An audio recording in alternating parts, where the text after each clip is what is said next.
Royal Enfield, a brand that is synonymous with a sensation than simply a set of motorcycles.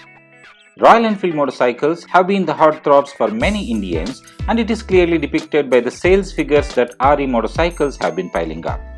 The manufacturer has time and again created motorcycles that are classy to look at and has built a reputation for itself in the Indian riders community. Until very recently, Royal Enfield meant bikes that look old school, have an unforgettable thump, and a feeling of gliding on the roads. However, in recent years, Royal Enfield has shown us that it can create other types of motorcycles as well, with the introduction of the Himalayan and the 650 twins. Now with the introduction of the Meteor 350, the customers have a variety of motorcycle types they can buy. And to help them, we have listed the 5 best Royal Enfield motorcycles that customers can buy in 2021. But before we begin, if you haven't already subscribed to our channel, kindly subscribe and hit the bell icon to get notifications of all our upcoming videos. With that, let us now jump into the video. At number 5, we have the Classic 350. A little over a decade ago, Royal Enfield introduced an engine platform that would turn its fortunes around, making it one of the most sought-after motorcycle brands across the country. The unit construction engine debuted on the Classic Twins, a 350cc version and a 500cc version. And the Classic 350 was immediately the more popular of the two. Not too long after its launch, it was accounting for nearly half the manufacturer's sales. The years have gone by, but even today, the Classic remains largely the same motorcycle it once was, both in terms of what it has to offer and its success in the market. Over the years, Royal Enfield worked on improving the Classic's smoothness and braking. The former may be true at low speeds, but not by a significant margin. The brakes, however, are noticeably better and feel more progressive, and that certainly helps the rider's confidence. In its BS6 avatar, the engine produces 19.1 HP at 5250 rpm and 28 Nm of torque at 4000 rpm. Aside from the fuel injection, a catalytic converter is also new, adding an additional kilo of weight to the bike. Not that you'll notice, considering it still weighs a substantial 194 kgs without it. Royal Enfield has left the rest of its success story untouched. Everything from the frame to the suspension is the same. Subsequently, the Classic 350 continues to offer a rather plush ride with performance that best suits a leisurely cruise around the town. The motorcycle gets a 5-speed gearbox with a wet multi-plate clutch. In the braking department, the bike gets a single-channel ABS with both front and rear discs. The front is a 280mm disc, while the rear is a 240mm disc. In terms of suspension, the bike features a telescopic 35mm forks up front with 130mm of travel and a twin gas-charged 5-step adjustable shock absorbers at the rear. To be compliant with the name, the bike features a fully analog instrument cluster that looks elegant. The only addition that is made in the BS6 version to the instrument cluster is the new ABS light. Once on the seat of the Classic 350, the wide handlebar and the center seat foot pegs make you feel at home. The seat too, which has a lot of space to move around, is extremely comfortable and accessible for most riders. The seating triangle also allows you to filter through traffic quite easily. And for long hauls too, the Classic 350 always had a good reputation, and it still does. The BS6 motor on the Classic 350 feels more refined. The flat torque delivery allows you to overtake vehicles in a jiffy. The throttle response is crisp, and it feels nice every time you twist the throttle. The 5-speed gearbox isn't the best, but it manages some decent shifts. The bike can stay at 80 kmph all day long. With prices starting at Rs 1.78 lakh, the new Classic is just about 11,000 rupees more expensive than it was in BS6 spec. Even in its most refined guise yet, the Classic 350 isn't short of flaws. The vibrations that plague the upper end of the rev band will leave your arms tingling if you stay there too long. And you are also going to be yearning for more performance the moment you find yourself an open stretch of road.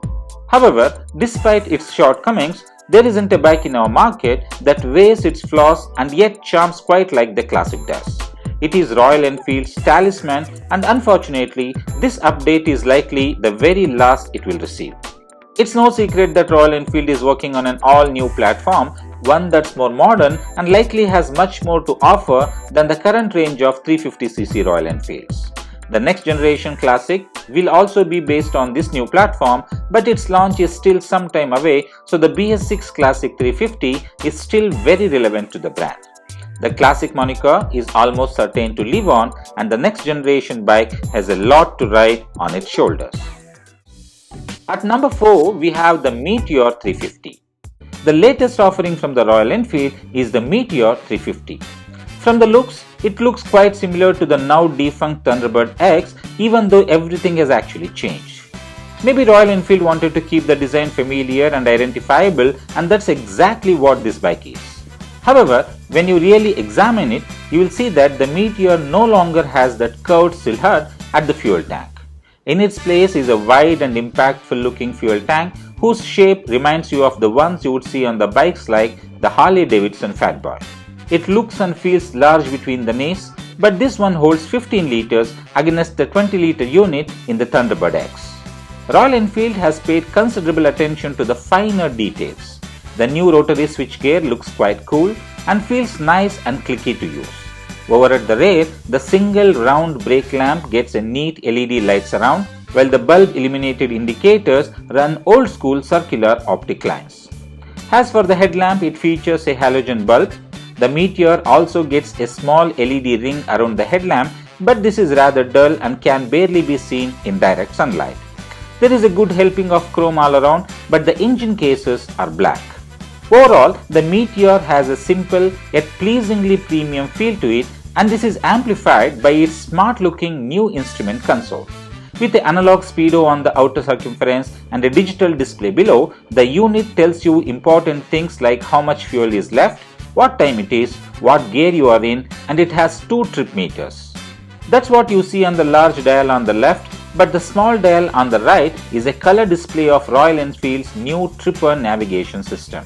Using Google Maps data, this system works when connected to the Royal Enfield app. If you decide not to use the Tripper navigation, this display will simply show you the time. Coming to the engine, the old pushrod valve system is replaced by a SOHC 2-valve head, and while the engine remains air-cooled, there is an additional internal oil circuit within the cylinder head to aid cooling. Overall, there is a plenty of engine feel, but it never approaches the zone of crudeness, and in this regard, Royal Enfield has done well to achieve this balance. The new 5-speed gearbox is smooth and slick, and it also has shorter throws than the old one, which is nice. With power figures of 20.2 HP and 27 Nm, the specs are not impressive for a brand new motor. And yet, this engine manages to be 7.2 seconds quicker from 0 to 100 kph than the BS6 Classic 350. With the Meteor, 80 kmph is a calm and enjoyable cruise, and 100 kmph actually has even fewer vibes to be felt. But at this point, the engine will be revving quite high, and while you can sustain this pace, it doesn't feel as relaxing. As for fuel efficiency, users have reported a mileage of 33 to 35 km per litre in the city and 37 to 38 km per litre on the highway. In the cycle parts, the Meteor continues to run a 19-inch front wheel, while the rear has reduced from 18 to 17 inches. The brakes are bigger at both ends too, with a 300mm disc up front and a 270mm rotor at the rear. In conclusion, with this motorcycle, Royal Enfield hasn't thrown out the rulebook, and the Meteor doesn't pull any shock surprises. It still looks, feels and rides as you would expect from a Royal Enfield, but it does so with the finesse and sophistication that was sorely lacking all these years. Buying into the charm no longer includes dragging a sack full of compromises, and the Meteor is good enough to consider even if you have never owned a Royal Enfield before. Prices start at Rs 1.81 lakh for the Fireball variant, while going up to Rs 1.87 lakhs for the Stellar and Rs 1.97 lakhs for the Supernova. At number 3, we have the Himalayan. Royal Enfield hit the bull's eye when it launched the Himalayan back in 2016. Adventure market was booming, and after the death of the hero Impulse, enthusiasts seeking to tread off-road were left with no choice. The Himalayan was finally a ray of hope for adventure lovers. However, after the initial demand, the numbers dipped, with inferior quality being the culprit.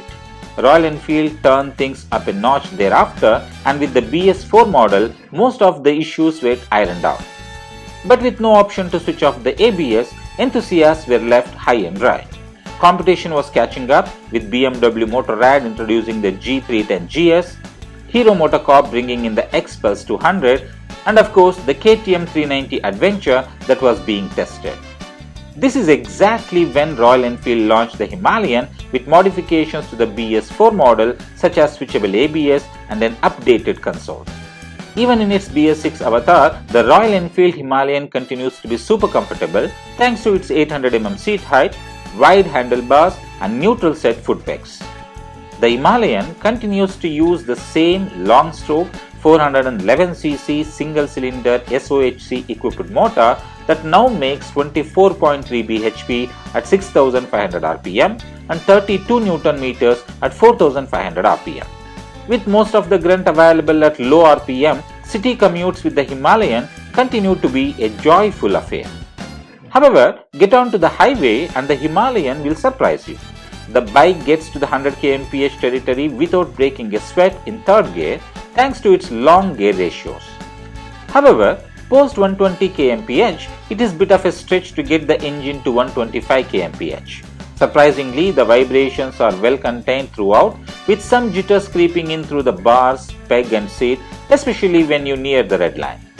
Royal Enfield claims to have worked upon the braking of the bike for a stronger bike. The ABS2 works flawlessly, and the well-calibrated system helps the bike maintain its line and composure. The Himalayan's ergos are sorted even when you decide to stand up on the pegs and get things going on the dirt. The tank has lovely recesses to allow the rider to hold it, and the pegs ensure that the riders are latched onto the bike firmly. The 41mm endurance forks up front offer 200mm of travel, and the monoshock at the rear gets a 180mm of travel, which in theory should be plenty. The Himalayan is a hefty motorcycle, tipping the scales at 194 kgs. However, once you pick up the speed, you can barely feel the weight. In conclusion, the Royal Enfield Himalayan has always been a great tourer with excellent off-road abilities as well. And now with the switchable ABS, things are even better when you intend to play around in the dirt. Vibrations have gone down considerably as well, and the Himalayan now feels like a well-finished premium product. The prices for the Royal Enfield Himalayan BS6 starts at 1.91 lakh, while the dual tone colors are available at Rs 2.08 lakh, which is a value for money prospect considering Himalayan's capabilities on highways and trails. At number 2, we have the Continental GT650. The Royal Enfield Continental GT650 is a cafe racer version of the new Royal Enfield 650 Twins. It does look the same as the Continental GT535, but if you look closer, it's a larger, better proportioned motorcycle that really does tick almost all the cafe racer boxes. The Continental GT has at its heart a BS6 compliant, fuel injected 648cc parallel twin motor that generates a power of 47 horsepower and a torque of 53 Nm, which are modest numbers for this large engine. The gearbox is new too, and the 6-speed unit works with a slip assist clutch. The brakes are single disc at both ends with a 320mm disc at the front and a 240mm disc at the rear. ABS comes as standard. The suspension has conventional forks at the front and a preload adjustable twin gas charged shock absorbers at the rear. The tires are technically tubeless, but they do require a tube inside as the spoked 18-inch rims are not airtight. The engine is really nice. It pulls strongly and smoothly from low revs to the red line, and it doesn't really exhibit any signs of mechanical distress in any way at all. The highway speeds are handled with remarkable composure, and passing vehicles is just a matter of opening the throttle almost without any regard for what gear you are in. Instrumentation is also retro, with a twin pod cluster housing an analog speedo and tacho with a small digital pod offering information about the fuel level, odometer and 2 trip meters. In a similar vein, the lighting also offers no LEDs at all and no DRLs. A simple round headlamp does the job. The Continental GT650 offers lower handlebars and rear set foot pegs compared to its twin, the Interceptor 650, which makes for a more committed riding position and thus eggs you on to go quicker. The Continental GT looks extremely well finished and it feels like it will last a long time. Nothing rattles over the bumps, and whether you see it from the context of Royal Enfields up to now or compare it to any motorcycle you get today, the finish and build are on par with the best. When you see the Continental GT with the chrome tank, you will definitely be impressed. The Continental GT also has a likable dynamic character. The ride quality is firm but not stiff. Most bumps are handled smartly, and despite the commuted riding position, it's actually quite comfortable to ride even for a while in traffic. The Continental GT650 is available at a starting price of Rs 2,90,000. At number 1, we have the Interceptor 650. The Interceptor 650 came to market in 2018 and it's been one of the most globally renowned Royal Enfield since. It was one of the first twin-cylinder offerings by an Indian manufacturer, which made it even more special. The classic styling, likeable motor, good performance and comfortable ergonomics result in an unbeatable package, especially in the price point Royal Enfield offers it. The design is likeable and makes you believe in the bike's abilities. It gets a round halogen headlamp, a flat seat, spoke wheels, chrome accents and even a chrome engine. All this makes the bike look classic and the bike shouts Royal Enfield from every angle. However, the full halogen headlight setup is dated and the addition of LEDs can definitely add a lot to the overall package. The Interceptor features a twin-pod instrument cluster. It is a semi-digital unit, but the digital piece is small and the information on offer isn't that great as well. The speedometer and the tachometer are analog, while the digital unit has 2 trip meters, odometer and a fuel gauge only. There are rumors that the tripper navigation system from the Meteor could soon come as an accessory for the 650, which might help its case. The case remains the same for the switchgear too, and it might feel quite dated in 2021. The Interceptor 650 is a comfortable motorcycle and offers an upright riding posture which is likable for most people. The seat height at 804 mm and the center set foot pegs further help its case too. The seat converges towards the tank, making it a bit uncomfortable for the rider but offers decent comfort for the pillion. The protruding exhaust and the obtrusive center set foot pegs further make the ride a little bit uncomfortable, especially when moving the bike around. However, the tank shape is nice and helps the rider lock his knees easily, offering good support. The 648cc parallel twin engine adheres to the BS6 norms and produces 47 bhp at 7150 rpm and 52 Nm of torque at 5250 rpm. The performance has remained the same overall, but Royal Enfield now claims that about 80% of the torque now comes in as low as 2500 rpm.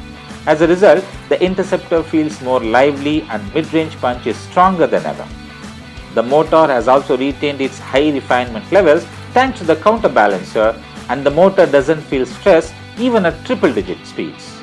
The 6-speed gearbox is slick shifting and the clutch feels light, making city duties a cakewalk. A slipper clutch is also present to help you keep things in control at all times. Coming to efficiency, the owners have reported a mileage of 28 km per litre. In terms of suspension, the Interceptor is fitted with a 41 mm telescopic forks up front and a 5-step preload adjustable twin coil over shock setup at the rear. The suspension is soft and can take on almost anything you throw at it.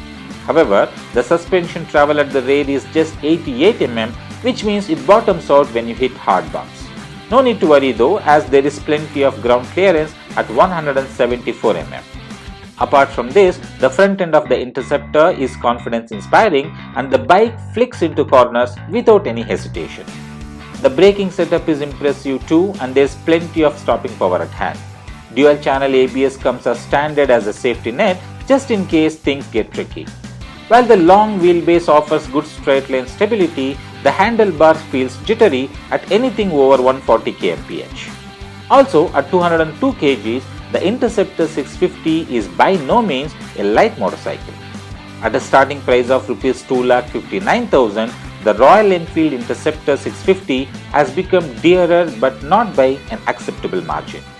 There is no other motorcycle that comes close to offering the versatility and the living cost of the Interceptor, especially in a twin-cylinder setup.